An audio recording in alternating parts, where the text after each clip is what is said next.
தேர்தல் செயல்முறையை எளிதாக்கவும் நம்பகமானதாக மற்றும் வெளிப்படை தன்மையுடனும் மாற்ற இந்திய தேர்தல் ஆணையம் கடந்த 6 மாதங்களில் 28 புதிய முன்னெடுப்புகளை மேற்கொண்டுள்ளது. இந்த முன்னெடுப்புகளானது 6 பகுதிகளாக பிரிக்கப்பட்டுள்ளது. அரசியல் கட்சிகளுடனான இணைந்த செயல்பாடுகள், தேர்தல் முறைகளை தூய்மைப்படுத்துதல், தொழில்நுட்பத்தின் பயன்பாடு, வாக்காளர் பட்டியலின் துல்லியம், வாக்களிப்பதை எளிதாக்குதல் மற்றும் திறன் மேம்பாடு ஆகியவனவாகும். இந்த பகுதியில் சிறப்பு வாக்காளர் பட்டியல் திருத்தப் பணி பற்றி பேசுவோம். சமீபத்தில் முடிவடைந்த 4 மாநிலங்களின் இடைத்தேர்தல்களில் ஏறக்குறைய 20 ஆண்டுகளுக்கு பிறகு முதன்முறையாக இடைத்தேர்தலுக்கு முன்னதாக வாக்காளர் பட்டியல் திருத்தங்கள் மேற்கொள்ளப்பட்டது.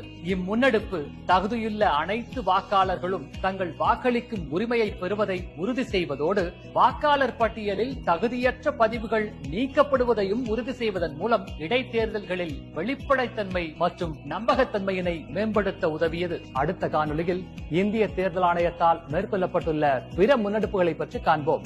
இதுபோன்ற இந்திய தேர்தல் ஆணையம் தொடர்பான மேலும் புதிய தகவல்களுக்கு எங்களது அனைத்து சமூக ஊடக தளங்களை பின்தொடரவும் மற்றும் சப்ஸ்கிரைப் செய்யவும்.